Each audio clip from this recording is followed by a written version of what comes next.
The Word of God is alive and powerful, sharper than any two-edged sword, piercing even to the dividing asunder of the soul and the spirit and of the joints and the marrow, and is a critic of the thoughts and intents of the heart. Ang tibuok nga kasulatan gipaginhawa sa Dios ug may kapuslanan, alang sa pagpanudlo, alang sa pagpumadlong, alang sa pagpanulid, ug alang sa pagmatuto sa pagkamatarong aron ang tao sa Dios mamahingpit masinangkapan alang sa tanang maayong buluhaton. Ang kaulugan sa imong mga pagtulunan naghatag og kahayag ug naghatag og salabutan sa mga walay kahibalo. Good day everyone, especially our subscribers. Welcome once again to our daily doctrinal Bible study through the Balbido Evangelistic Ministry. Okay, so we will continue our study on what we have started yesterday. Do you want to go to heaven? Okay. For you, believer, you know what to do, so you can be ready to take in Bible doctrine. But for you, unbeliever, it is faith alone in Christ alone. Now, to continue our study on this, a person who is negative to the gospel message is resisting the will of God. You know, there's the stimulus, the cross, and that's the stimulus that every human being must respond, because every response, there is a result. So when a person hears the gospel and makes the decision to believe the gospel, then he is using the positive pole of his volition. Volition or free will is God-given, and we have to use it. So, a person who hears the gospel and receives Christ, believes in Christ as Lord and Savior, the response is positive. And so the result is he appropriates Christ, he is saved, because he believes in Christ as Lord and Savior. But then on the other side, if the person who hears the gospel and his response is negative, he won't believe in the gospel message, then the response is negative, and so the result would be the lake of fire. John 3:36, he who believes in the Son has life, eternal life. He who does not believe in the Son does not have life, but the wrath of God abides on him. Point number 1. If the unbeliever, with his negative volition response to the gospel, resists positive volition, he resists, therefore, the faith appropriation of Christ as Savior. And in doing so, he resists the will of God. So, negative volition, therefore, resists positive volition, resists the appropriation of Christ as Savior, and therefore resists what is clearly declared to be the will of God in Scripture. 1 Timothy 2:4, God desires for all men to be saved, or 2 Peter 3:9, God is not willing that any should perish, but that all should come to a change of attitude. And therefore, negative volition is resisting the will of God. But negative volition is not resisting the plan of God. He is only resisting part of the plan of God. Now you may read the following: John 3:16, John 3:36, John 6:28 to 58, etc. Point number 2. In stimulus and or the provisionary of the transponsive plan of God, the spiritual death of Christ on the cross for the sins of the entire human race is both the will of God as well as the plan of God. Now, in Hosea chapter 4, verse 6, the Word of God says, "My people are destroyed from lack of knowledge."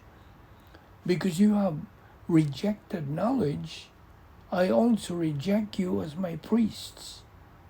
Because you have ignored the law of your God, I will also ignore your children. Proverbs 24:13, "Eat honey." Now, honey there is learning doctrine. "Eat honey, my son, for it is good. Honey from the comb is sweet to your taste." Verse 14, "Know also that wisdom is sweet to your soul." If you find it, this is the it, there is divine viewpoint, there is a future hope for you, and your hope will not be cut off. Well, there are three kinds of hope. Hope 1, hope 2, and hope 3. So, you have unanticipated temporal blessings, prosperity, success, promotion. Now, kakma, Chakmah, kakma means wisdom. Believers possessing this kakma are the solution to the nation's problems, while negative believers, no kakma, are the problems of the nation. Believers with kakma or wisdom are believers with Bible doctrine, problem solvers in life. In Isaiah 55:7, there is a word there that says Rasha. Now, Rasha means evil believers. So Isaiah 55:7 says, "Let the wicked forsake his way, and the evil man his thoughts. Let him turn to the Lord, and he will have mercy on him, and to our God, for he will freely pardon." Now, forsake there means to rebound. Azab is the original word, leaving evil behind. And then, he will have mercy on him means the believer is forgiven. And then, for he will freely pardon. Freely there is abundantly. Okay, let's go to verse 8. "For my thoughts are not your thoughts, neither are your ways my ways, declares the Lord." Of course, the thoughts there are a divine viewpoint, and your ways there are human viewpoint. Now, Satan has a tremendous power of death. That's in Hebrews 2:14 and following. In 2 Corinthians 4:3, "And even if our gospel is veiled, it is veiled to those who are perishing." Verse 4, "The God," small letter G, "the God of this age has blinded the minds of unbelievers, so that they cannot see the light of the gospel of the glory of Christ, who is the image of God."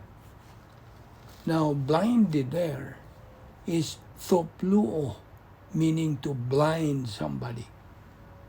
And so that they cannot see the light, that they there are unbelievers who are blinded. So they have ignorance of truth. Satan does not want unbelievers to know the gospel message to be saved. Number 2, there is false doctrine, deceptive to unbelievers. This is what comes from religion. And so Ephesians 6:10-20 mandates every believer to put on the full armor of God. Now, let's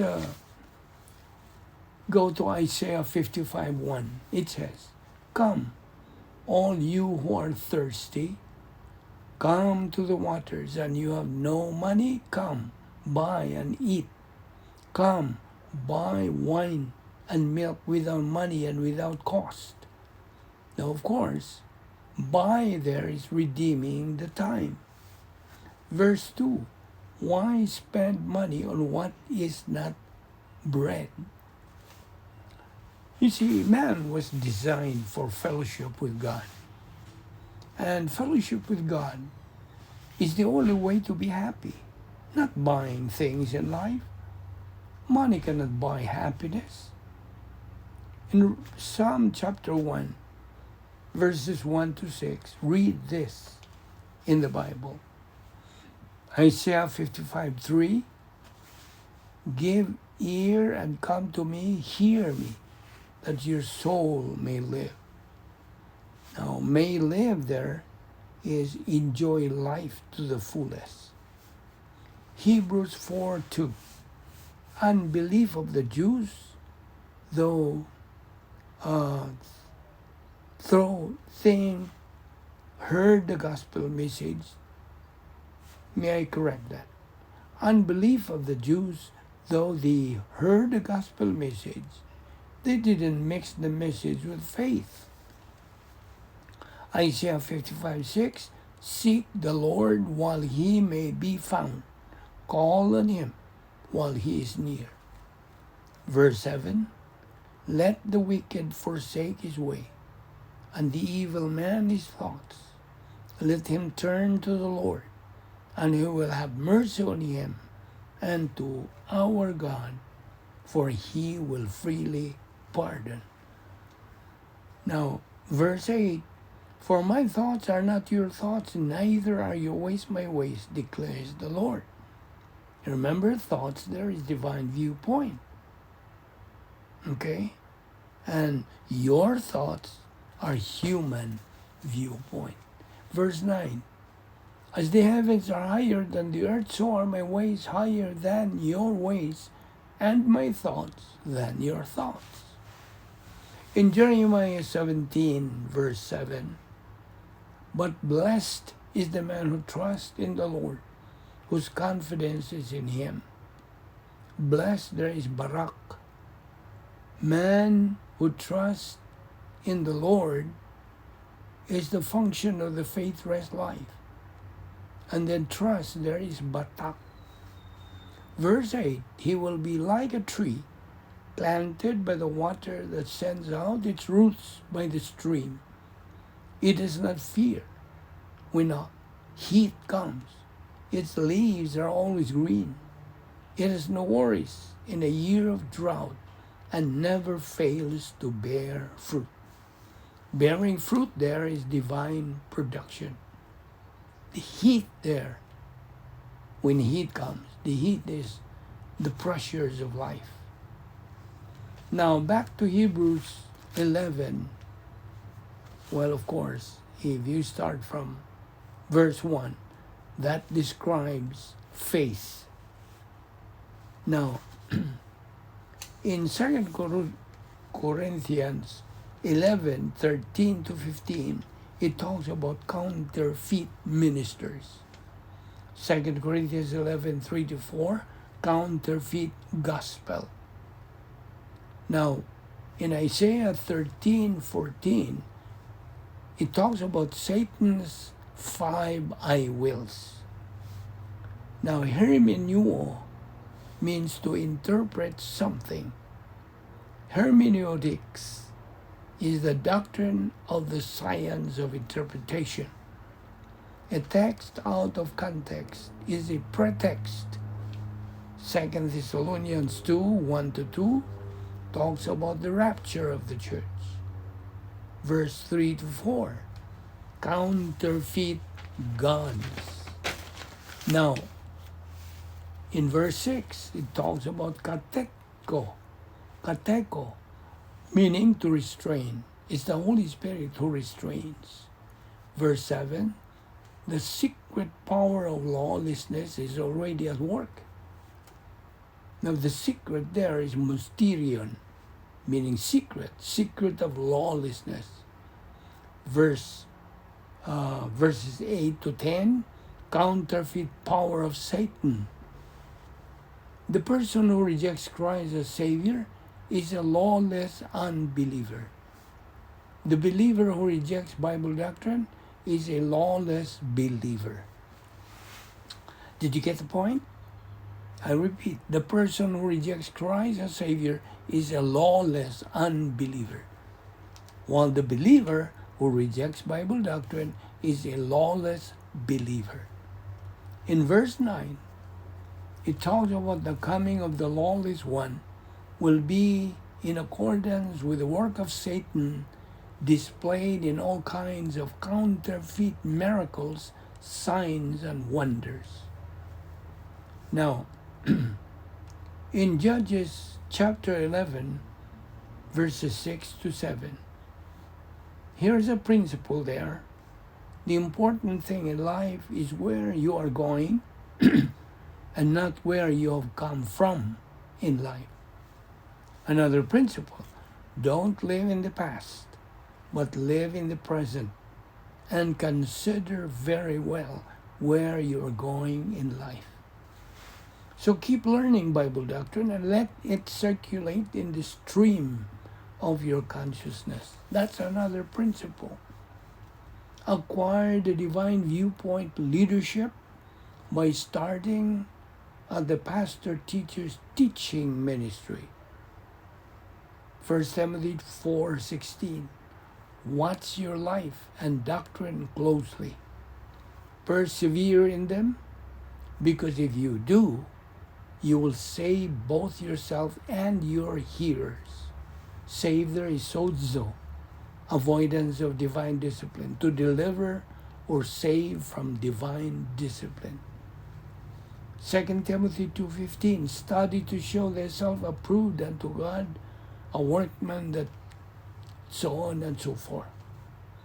Verse 24 to 26, and the Lord's servant must not quarrel, instead he must be kind. The servant there is the pastor teacher. Quarrel means to fight. Makomai in the Greek. Instead, he must be kind. 2 Timothy 4:2, preach the word, be prepared. 2 Timothy 2:24 again to 26, and let's jump to verse 26, talks about devil, diabolos, false accuser, who has taken them captive to do his will. Titus 1:7, since an overseer is entrusted with God's work, he must be blameless, not overbearing, not quick-tempered, not given to drunkenness, not violent, not pursuing dishonest gain. The overseer there is episkopos. A believer negative and recalcitrant to Bible doctrine is destroying himself in life. He is a product of his own decision. Now, salvation, because this is our focus. All are redeemed, but not all are saved. That's a principle when it talks about salvation. Those who appropriate to believe in Christ are the ones who are saved, although all are redeemed by Christ at the cross.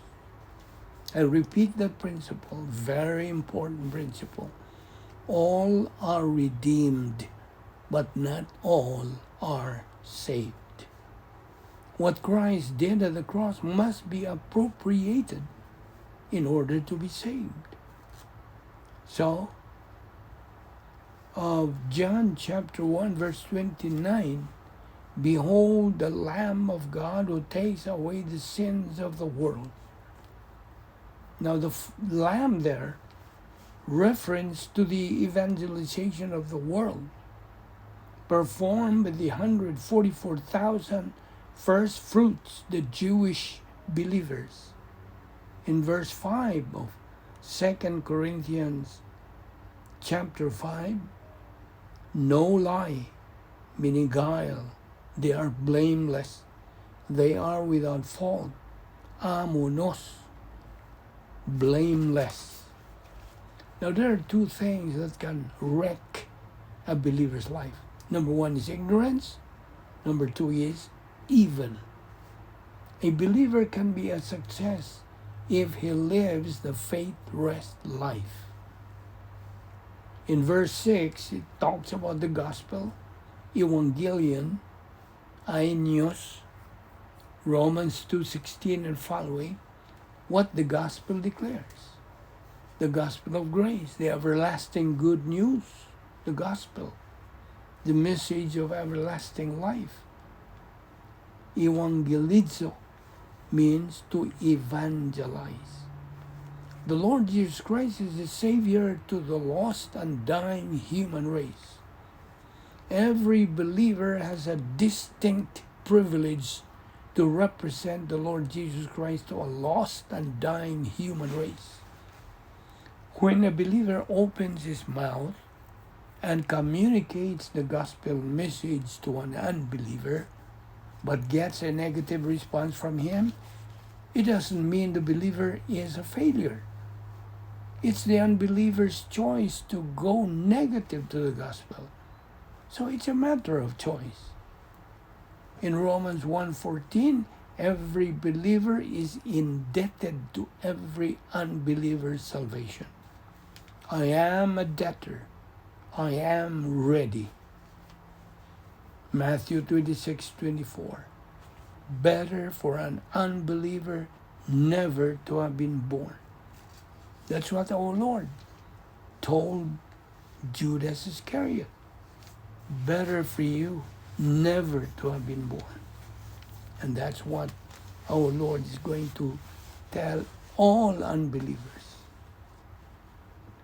Now, in 2 Thessalonians 2:13, in spiritual love, it means he acts in his best interest on another person. John 3:16. Now, unbelievers will be cast into the lake of fire and will be tormented with burning sulfur.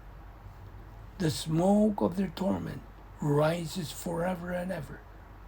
There is no rest, day or night. Now, remember this principle that Satan has a goal for unbelievers. Prevent them from believing in Christ.